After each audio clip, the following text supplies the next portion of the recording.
අද අපි කතා කරන්නේ කුබකන ප්‍රදේශයේ පිහිටලා තියෙන අවුරුදු 40ක් පමණ පැරණි ඉතිහාසයකට උරුමකම් කියන කුබකන පාරවිලවත්ත කෝවිල ගැන. මෙය අවුරුදු 40ක් පුරාවටම සිංහල, දෙමළ, හින්දු බැතිමතුන්ගෙන් බැදුම් පිදුම් ලබන ස්ථානයක් බවට පත් වෙලා තියෙනවා. මේක අපේ රටට මහත් ආශිර්වාදයක්.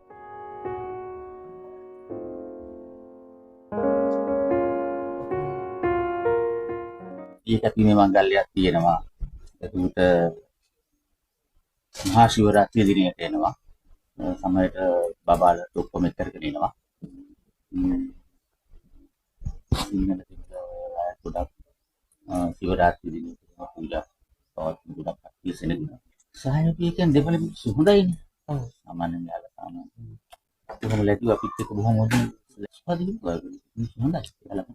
ඒ කාලෙත් නම් මේ වතුර දේවාලේ වැහෙන්නම වගේ එනවා භාගයක් වැහෙන්න වගේ. ඒ කාලෙදී පූජා කටයුතු කරන්න අමාරුයි. ඊට පස්සේ ඉතින් සුද්ධ කරන්න ඕනේ.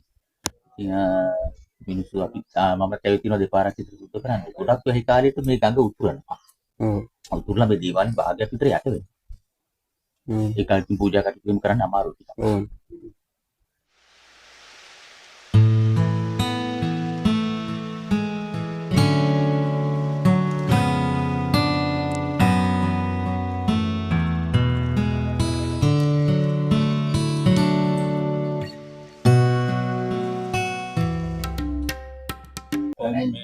දැන් එනවා.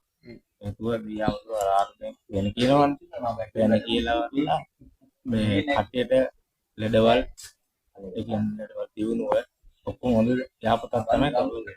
කෝල් කරන්න බැරුණා යාපත වැඩවල් කරලා ඒ මිනිස්සුන්ට ඔක්කොම හරියට පස්සේ ඒ මිනිස්සු නැවතත් හොඳට එනවා. අල්ල ඒ වැඩ කටයුතු කරනවා. ඒ වගේම පූජා උත්සව කටයුතු කියන්නේ අපි මහා ශිවරාත්‍රි උත්සවය කරනවා.